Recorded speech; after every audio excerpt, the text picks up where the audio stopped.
विप्लव देव जी। माननीय अध्यक्ष जी, अपने सप्लीमेंट्री ग्रांट्स पर मुझे बोलने दिया, इसलिए मैं आपको धन्यवाद करता हूं।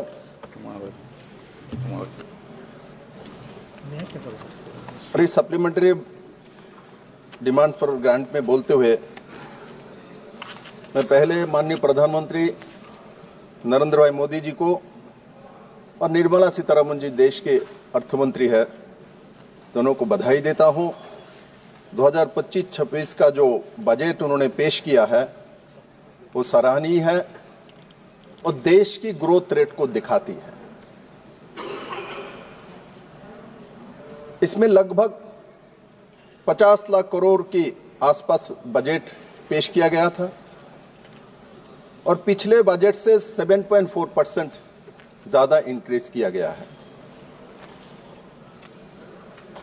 और जो अनुमानिक जीडीपी का जो नॉमिनल जो ग्रोथ है इन्फ्लेशन के साथ वो 10.1% रखा गया है। देखिए, इस बजट में 7.4% इंक्रीज किया गया है और साथ ही साथ जीडीपी रेट 10.1% तक लेके जाने का जो हिम्मत है वो नरेंद्र भाई मोदी जैसा व्यक्तित्व ही कर सकता है। और निर्मला सीतारमण जैसा एक महिला जिसको झांसी रानी लक्ष्मीबाई मैं कहना चाहता हूं, और उन्होंने उसको प्रस्तुत करके इस देश को सशक्त आर्थिक व्यवस्था को मजबूती देते हुए हमारे देश का जो भविष्य है, हमारे देश का जो फ्यूचर है, हमारे नौजवान भाई बहने, इनको एक नया दिशा सशक्त अर्थनीति की तरफ जाते हुए दिखाया गया है। और इसमें सबसे बड़ी बात है, आर्थिक विकास के साथ साथ ये सशक्त आर्थिक व्यवस्था के साथ साथ जो हमारे कांग्रेस के गवर्नमेंट ज्यादातर समय भारत में रहे हैं, जो हमारे लायबिलिटीज तैयार किया गया था, ज्यादातर लायबिलिटीज, आउटस्टैंडिंग लायबिलिटीज इनके समय ही हुई थी, उनको भी कम करने के लिए इस बजट में 2031 तक जो 50% लायबिलिटीज कम करेंगे, इस बजट में वो दर्शाया गया है। सिर्फ बढ़ाना ही नहीं है, आर्थिक व्यवस्था को सशक्तिकरण ही नहीं करना है, जीडीपी रेट को बढ़ाना ही नहीं है, साथ साथ जो लायबिलिटीज रखा गया था कांग्रेस के तरफ से ज्यादातर, उस लायबिलिटीज को भी हमारे 140 करोड़ जनता को ऊपर से कम हो, उसका रास्ता भी माननीय प्रधानमंत्री नरेंद्र भाई मोदी जी ने इस बजट में रखा गया है। मणिपुर के बजट,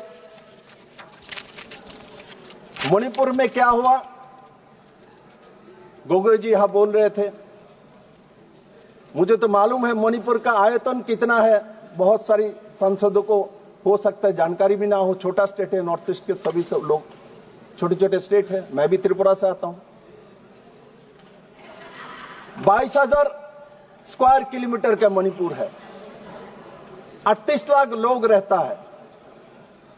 मणिपुर में चुराचांदपुर कहां है, इंफॉल कहां है, कितना डिस्टेंस है, कितना नेशनल हाईवे है, मणिपुर में पहला रेलवे स्टेशन किसने बनाया है, मैं मणिपुर को इतने कम्युनिकेशन के साथ किसने जोड़ा है, मणिपुर के 3 नेशनल हाईवे को किसने बनाया है, चुराचांदपुर का पहला नेशनल हाईवे वो किसने बनाया है।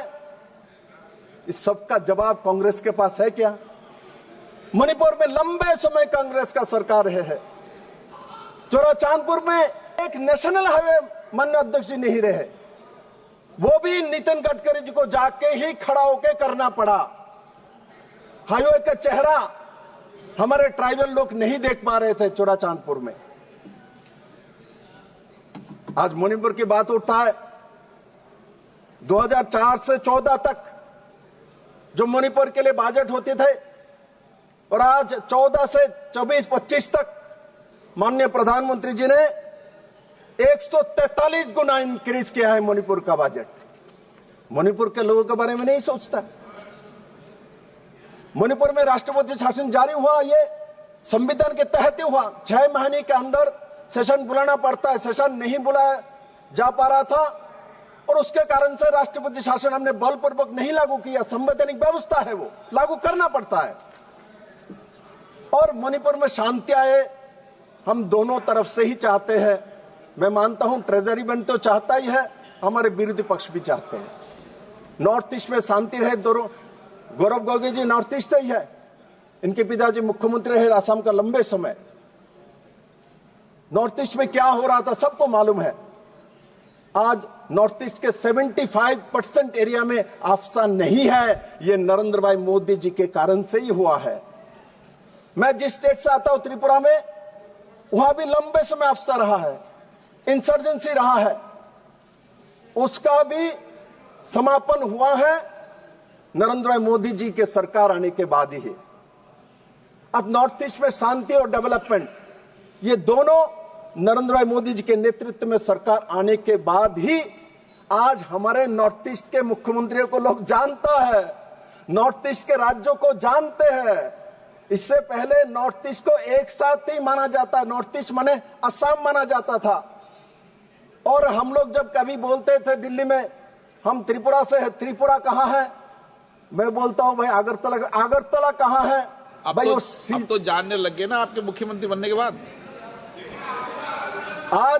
आज माननीय प्रधानमंत्री जी के कारण से पूरे नॉर्थ ईस्ट को पूरे दुनिया में जाना जाता है। और साथ ही साथ मैं माननीय प्रधानमंत्री जी को धन्यवाद दूंगा। ये बजट इस बजट में सबसे बड़ी बात तो निर्मला सीतारमण जी को मैं धन्यवाद देना चाहता हूं, माननीय प्रधानमंत्री जी को धन्यवाद देना चाहता हूं, जो उसमें हमारे न्यूक्लियर एनर्जी मिशन में 20,000 करोड़ रुपया रखा गया है। 20,000 करोड़ रुपया, इसको दर्शाते माननीय प्रधानमंत्री जी का जो दूरदर्शिता, क्योंकि हमारे थर्मल पावर में कोयला के द्वारा चालित होता है, इसका एक सीमा है। एक सीमा के बाद हमारे थर्मल पावर में कोयला के द्वारा नहीं चल सकता है।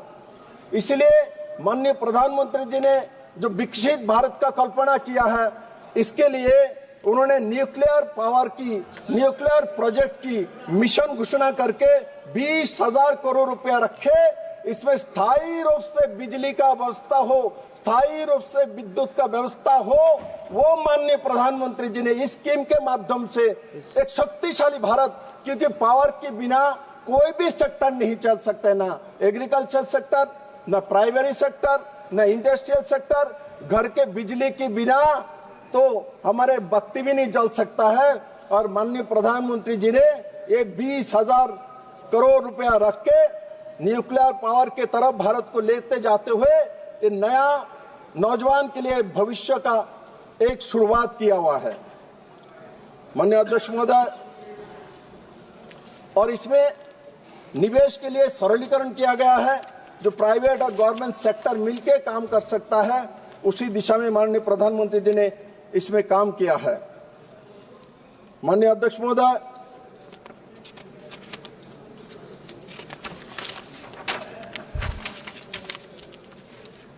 इस बजट में जो आम आदमी के बारे में जो बोला जाता है, बोले आम जनता के लिए क्या रखा गया है। एक तो रखा गया 12 लाख रुपए इनकम तक सभी को टैक्स देने का जरूरत नहीं है। स्वाभाविक तौर पे इसमें जो मिडिल क्लास है वही लोगों को सुविधा मिलेगी। और साथ साथ जो 36 लाइफ सेविंग ड्रग्स जो है उसको कस्टम ड्यूटी से मुक्त कर दिया गया है। ये एक बड़ी जो रिलीफ है वो मिडिल क्लास और जो हमारे अंतिम जन है इनके लिए किया गया है। और साथ ही साथ जो 70 वर्ष के ऊपर है, कोई भी जाति का हो, किसका कोई भी इनकम हो, इन सभी को जो 5 लाख की इंश्योरेंस के योजना में रखा गया है। और साथ ही साथ जो आयुष्मान भारत योजना माननीय प्रधानमंत्री जी ने जो इस देश के लिए लाया गया था, हम छोटे रहे तो ये सुनते थे यूरोपियन देश में हेल्थ इंश्योरेंस किया जाता है, हेल्थ के लिए सरकार सोचता है। हमारे कल्पना होती थी कभी हमारे लिए भी सोचे। मैंने माननीय प्रधानमंत्री नरेंद्र भाई मोदी जी को धन्यवाद देना चाहता हूं, जिस देश में किसी का पैदा होने के बाद उनका परिवार, माता पिता पहले तो बैंक में उनके पढ़ाई के लिए, बेटे के पढ़ाई के लिए पैसा रखते थे, बेटी के शादी के लिए पैसा रखते थे और इलाज के लिए पैसा जमा रखते थे। ये 3 चीज के लिए हमारे जैसा गरीब लोग जब आते हैं, परिवार के लोग 3 चीज के लिए बैंक में संचित करके रखते थे, क्योंकि बेटी का विवाह करना है, बेटे का पढ़ाई करना है और हमको इलाज के लिए। और ये तीनों दायित्व आज माननीय प्रधानमंत्री नरेंद्र भाई मोदी जी ने ले लिया है।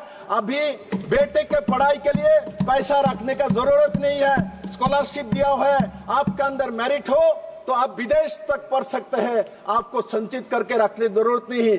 आपको इलाज के लिए पैसा संचित करने का जरूरत नहीं, आपको इलाज के लिए 5 लाख रुपया का दुनिया के सबसे बड़ा इंश्योरेंस, हेल्थ इंश्योरेंस माननीय प्रधानमंत्री भारत के जनताओं को दिया हुआ है।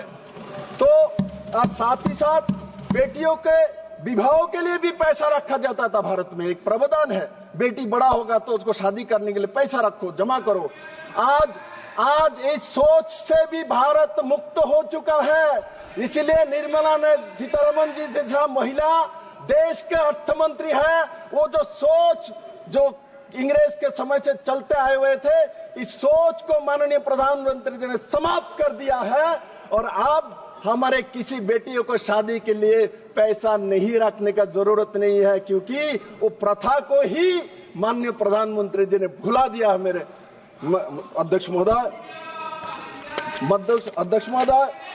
आज मोदी जी ने जो MBBS के पढ़ाई के लिए जो क्षेत्रीय भाषा में पढ़ाई कर सकता है। अरे यहाँ कोई हायर एजुकेशन लेना हो तो इंग्लिश में पढ़ाई करना पड़ेगा। अरे कितने भारत में कितने गांव में इंग्लिश मीडियम स्कूल है, कैसे जाएंगे, कैसे पढ़ेंगे, हायर एजुकेशन कैसे लेंगे गरीब अंततः परिवार के बच्चे, कैसे MBBS MD करेगा, कैसे इंजीनियरिंग करेगा, कैसे IIT में पढ़ेगा, कौन पढ़ाएगा इंग्लिश में। आज मैं गर्व करता हूं माननीय प्रधानमंत्री जी आने के बाद जो कॉलोनियल लॉ था खत्म करते हुए आज देश में MBBS MD भी रीजनल लैंग्वेज में किया जाता है। ये बहुत देरी हुई है, ये बहुत पहले होता तो आज भारत में कोई नौजवान बेरोजगार नहीं रहता। और साथ ही साथ इस बजट में यह भी दिखाया गया है अगले वर्ष 10,000 MBBS के सीट बढ़ाया जाएगा और 75,000 सीट अगले 5 साल तक बढ़ाया जाएगा। इस सीट में पढ़ने वाले व्यक्ति कौन होगा कि चांदी का चम्मच लेके जन्म लेने वाले होगा, कॉर्पोरेट पॉलिटिकल खानदान होगा, नहीं होगा। उसमें गरीब व्यक्ति आएगा, कलंदा वो बंगाल का भी होगा। दीदी भी गरीब है, दीदी भी गरीब घर से उठ के आए हैं। इसलिए मैंने देखा तो इस तरीके से किया जाए है। माननीय प्रधानमंत्री जी ने 33% रिजर्वेशन महिला के लिए लाया गया है। इस रिजर्वेशन 33% रिजर्वेशन महिला के लिए, इसको तो यूपीए गवर्नमेंट रहते सोनिया गांधी जी खुद यूपीए चेयरमैन रहे, लाने की कोशिश किया गया। इन्हीं के दल के लोग फाड़ के यहाँ अध्यक्ष जी रख देता है। और माननीय प्रधानमंत्री नरेंद्र भाई मोदी जी के नेतृत्व में महिला सशक्तिकरण के काम किया गया है और 33% रिजर्वेशन ला के मोदी ने दिखा दिया। मोदी शेर है, मोदी अकेला ही सब काम कर सकता है और मोदी जो कहता है वो करके दिखाता है। और इस बजट में 5 लाख महिला उद्यमियों को इनको 2 करोड़ तक सहज किस्त में लोन देने का प्रावधान। इसका मतलब महिला सशक्तिकरण का काम माननीय प्रधानमंत्री जी ने किया है। एसएचजी ग्रुप को बड़े मात्रा में सरलीकरण करके लोन की व्यवस्था किया गया है और देश में गरीब किसानों के लिए इतने दिन बहुत सारी प्रधानमंत्री आए हैं। अध्यक्ष महोदय, 3 यूरिया प्लांट इस बजट में रखा गया है और इसमें 3 में से मैं बहुत खुशी जाहिर करता हूं। नॉर्थ ईस्ट से आता हूं और नॉर्थ ईस्ट के असम में कामरूप में 1 यूरिया प्लांट लगाया जाएगा और पूर्व क्षेत्र में 3 यूरिया प्लांट और उसी से हमारे किसानों का भविष्य, हमारे किसानों का उत्पादन बढ़ाने का काम माननीय प्रधानमंत्री जी ने स्थायी रूप से किया हुआ है। और साथ साथ इसमें इस देश में किसानों के लिए सबसे बड़ा जो स्कीम है वो भी माननीय प्रधानमंत्री नरेंद्र भाई मोदी जी ने किसान सम्मान निधि के माध्यम से 6 हजार 3 किस्त में 2 हजार करके हमारे किसानों को देने का काम हमारे प्रधानमंत्री नरेंद्र भाई मोदी जी ने किया हुआ है। और साथ ही साथ इस बजट में केसीसी लोन को बढ़ा के 5 लाख तक किया गया है। किसानों को बात करता है, किसानों के बात आज देखो सब खाली बैठे हुए, किसान के बात सुनना नहीं चाहते, सब चले गए। इनके सामने सिर्फ चीन के बात करो, पाकिस्तान के बात करो तो बैठा रहेगा। जैसे किसान का बात करो नहीं बैठेगा, महिला के बात करो नहीं बैठेगा। कल्याणदा आप लोग बैठे बहुत अच्छा काम किए हैं, किंतु आपके युवराज ने बजट में बोलते हैं मैंने देखा जो बोल रहे थे ये मोदी जी का सब स्कीम हाफ होता है, क्योंकि युवराज भी अभी हाफ मुख्यमंत्री है, उनको सब कुछ हाफ दिखता है। किंतु हमारे नरेंद्र मोदी जी ने जो काम किसानों के लिए किया है, आज सुनने के लिए लीडर ऑफ अपोजिशन नहीं है, गोगोई जी भी चले गए क्योंकि उसके ऊपर उनको इंटरेस्ट नहीं है जनता को क्या देना क्या ही लेना, क्योंकि इन्होंने देखा, इन्होंने किया जो हमारे इंग्रेज के दिया हुआ 3 कानून पड़ा हुआ था। देश स्वाधीन होने के बाद 150 साल तक 3 कानून ब्रिटिशों का कानून इस देश में लागू करके रख दिया था, क्योंकि वो कानून एक परिवार को सुरक्षा देता है। इस कानून के माध्यम से इमरजेंसी लगा सकता है। देशद्रोही का केस उस समय उस कानून में ब्रिटिश था, इसलिए देशद्रोह का केस का डेफिनेशन होता था कोई सरकार के खिलाफ व कोई सरकार के व्यक्ति के खिलाफ कोई बोलेगा तो उसके ऊपर राजद्रोह का केस लगता है। आज माननीय प्रधानमंत्री जी ने, माननीय गृह मंत्री जी ने जो 3 नया कानून लाया है उसमें राजद्रोह का केस है, किंतु देश के खिलाफ बोलोगे तो राजद्रोह का केस होगा, व्यक्ति के खिलाफ बोलोगे, सरकार के खिलाफ बोलोगे तो राजद्रोह का केस नहीं होगा। किंतु कांग्रेस को सूट करता था, क्योंकि कांग्रेस को एक परिवार को सुरक्षित रखना, उस परिवार को खिलाफ आप कुछ नहीं बोल सकते, बोलेंगे तो आपको राजद्रोह का केस लगाएंगे। आज उसका समाप्त माननीय गृह मंत्री अमित शाह जी ने किया हुआ है। अध्यक्ष महोदय, कल्याणदा हम और आप एक ही जैसा है, आप मेरे से बड़े हैं और दादा, इसलिए मैं कहना चाहता हूं जो उड़ान स्कीम में, इस बजट में उड़ान स्कीम में 120 नए डेस्टिनेशन 5 साल में बनाया जाएगा। क्या एविएशन सेक्टर दिखाता नहीं देश का उन्नयन? एविएशन सेक्टर नहीं दिखाता उन्नयन? हम नॉर्थ ईस्ट से आते हैं, हमारे स्टेट में लंबे समय कोई डायरेक्ट फ्लाइट दिल्ली से अगरतला तक नहीं थे। आज मैं खुशी के साथ बोलना चाहता हूं, त्रिपुरा में अगरतला में 2 डायरेक्ट फ्लाइट दिल्ली से जाने वाले हैं। वो नरेंद्र भाई मोदी के समय हुआ। ये दशा दिखाता है त्रिपुरा के लोगों का इनकम बड़ा है, और उसका प्रमाण जब अभी त्रिपुरा के पर कैपिटा इनकम 1,77,000 हो चुका है। अब 2017-18 में जब कम्युनिस्टों का सरकार वहां चलते थे सिर्फ 1 लाख रुपया पर कैपिटा इनकम था, और आज जाके 1,77,000 रुपए हो चुका है। ये दर्शाता है नरेंद्र भाई मोदी जी के सरकार आने के बाद नॉर्थ ईस्ट का डेवलपमेंट, चाहे मणिपुर हो, त्रिपुरा हो, असम हो, और सभी क्षेत्र का समान तरीके से विकास करके डोनार मंत्रालय भी हमारे सरकार समय ही बना है। अटल बिहारी सरकार जब बने तब नॉर्थ ईस्ट के लिए अलग मंत्रालय बनाया गया है, इससे पहले नहीं बनाया गया है, और उसी दिशा में माननीय प्रधानमंत्री जी ने काम किया है। माननीय अध्यक्ष महोदय, इस बजट में आर्टिफिशियल इंटेलिजेंस के बारे में विषय रखा गया। इसमें 2000 करोड़ की जो व्यवस्था रखा गया है और उसके रिसर्च के लिए 6000 करोड़ के एलोकेशन किया गया है। आर्टिफिशियल इंटेलिजेंस आज देश किस दिशा में चल रहा है? हमारे देश को, जनताओं को, हमारे नौजवान को आर्टिफिशियल इंटेलिजेंस के बारे में जानने का जरूरत नहीं क्या? आज आर्टिफिशियल इंटेलिजेंस के प्लस माइनस दोनों तरफ है। आप उसमें कुछ भी डालिए, कुछ भी लिखिए, बहुत सारी भाषाओं में तुरंत आपको उसका जवाब मिलता है। उसका जवाब जानने का गरीब को अधिकार नहीं है क्या? इसके लिए माननीय प्रधानमंत्री जी ने एक दूरदर्शी तरीके से 2000 करोड़ रुपए इसमें रखा है। और साथ ही साथ इस बजट में जो स्कूलों में जो ब्रॉडबैंड का सुविधा दिया जाएगा, गांव के स्कूल है, ब्रॉडबैंड का सुविधा दिया जाएगा 10th के 9th के 11 12 के स्टूडेंट को। तो स्टूडेंट आर्टिफिशियल इंटेलिजेंस के माध्यम से गूगल चला के, इंटरनेट चला के अपने आप कोटा में जाके कोचिंग लेने का जरूरत नहीं है। ये ब्रॉडबैंड के माध्यम से गांव में स्कूल में बैठ के कोचिंग लेने का व्यवस्था, और वहां से MBBS बनेगा, वहां से इंजीनियर बनेगा। ये माननीय प्रधानमंत्री नरेंद्र मोदी जी ने किया हुआ है। और डिजिटल इंडिया, आज डिजिटल इंडिया के बारे में मैंने देखा गोगोई जी बोल रहे थे, अरे लॉयन का, अरे मोदी तो लॉयन ही दिखाएगा, लॉयन का ये शेर का मुंह दिखाया गया है।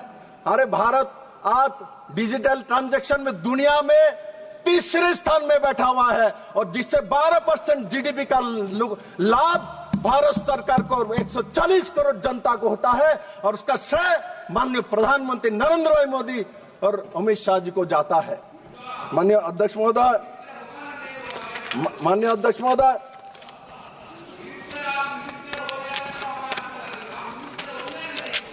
दादा आप युवराज को मुख्यमंत्री बनाओ, दीदी को जाके बोलो, वो अच्छा काम होगा। तो इसीलिए मैं कहना चाहता हूं माननीय अध्यक्ष महोदय,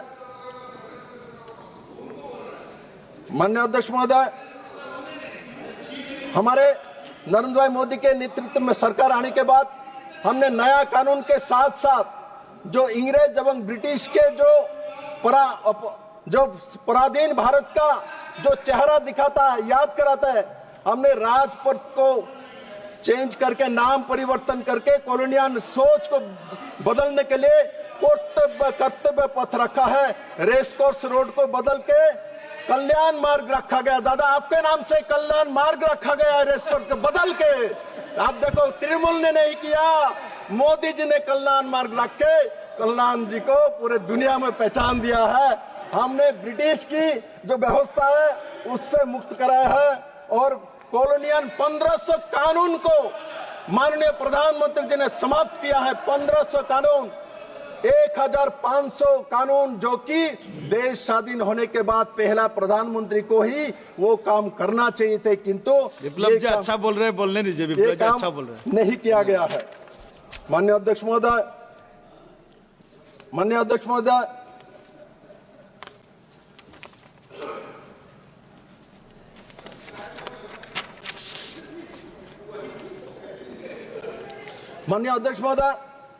किसी का जब जन्म होता है, क्या माता पिताजी बच्चे के लिए क्या सोचता है? मेरा बेटा, कल्पना करता मेरा बेटा बेटी दुनिया में बहुत नाम करे, रोशन करे, वही कामना करता है। और यहाँ बैठ के बहुत सारी हमारे अपोजिशन बेंच के मनरा के वो कल्पना करता है, खुद के घर में कोई संतान पैदा हो तो इंजीनियर पैदा हो, डॉक्टर बने, ऐसा सोचता है। और आम जनता के घर में कोई पैदा हो, और विशेषकर हमारे कम्युनिस्ट के मित्रों, उसमें श्रमजीवी तैयार हो। वहां क्या मनरेगा के काम के लिए जन्म हुआ, ऐसा कोई माता पिता है दुनिया में? अपने बच्चे के लिए सोचता है जन्म लेने के बाद, मेरा बेटा बड़ा होकर मनरेगा काम करेगा, मेरा बेटा बड़ा होकर श्रमिक बनेगा। कोई है कम्युनिस्ट के नेता यहाँ ऐसा सोचने वाले?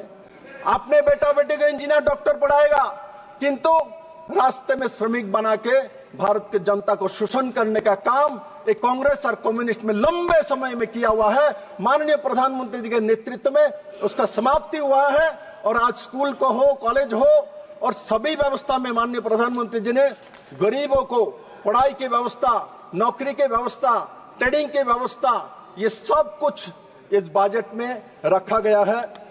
माननीय अध्यक्ष महोदय,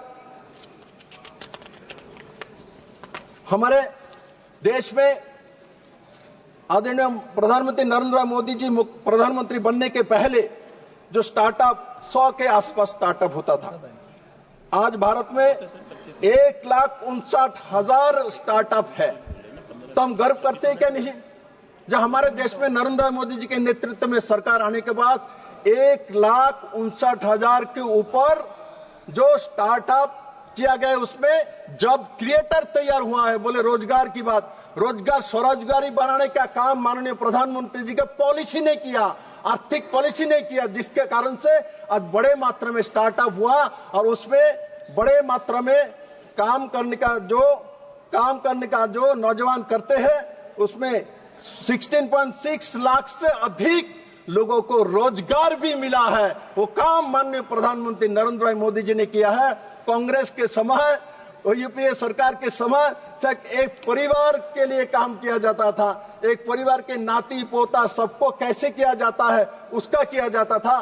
किंतु आज माननीय प्रधानमंत्री जी ने आज पूरे देश के किसी भी पार्टी का हो, किसी भी सत्ता हो, माननीय प्रधानमंत्री नरेंद्र मोदी जी आने के बाद ही 32% राज्य का जो शेयर दिया जाता था डायरेक्ट, उसको 42% बंगाल को भी दिया गया, त्रिपुरा को भी दिया गया, आंध्र को भी दिया गया, सभी स्टेट को 42% देके और साथ साथ इस बजट में 1.6 लाख करोड़ जो बोरिंग पावर जो राज्यों को अतिरिक्त दिया गया, उसका भी प्रावधान रखा गया है। और ढंग से इलेक्ट्रिसिटी की व्यवस्था करेंगे, उसमें भी आपको बहुत व्यवस्था माननीय प्रधानमंत्री जी ने इस बजट में किया गया है।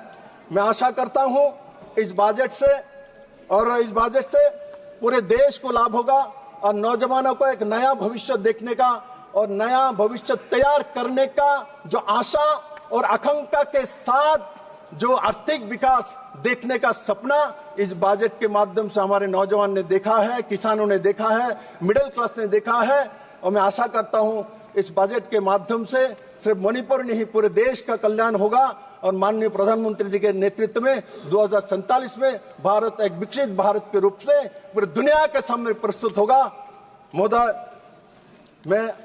आपने इशारा दिया, हमारे समय समाप्त हो गया, इसलिए मैं अपना विषय कंक्लूड करता हूं और साथ ही साथ इस सप्लीमेंट्री ग्रांट को और बजट को सब मिलके इसको सपोर्ट करें और देश के तरीके में सब एक साथ आए, ऐसा मैं आशा व्यक्त करता हूं। आपने हमको समय दिया, इसलिए बहुत बहुत धन्यवाद। धन्यवाद जी।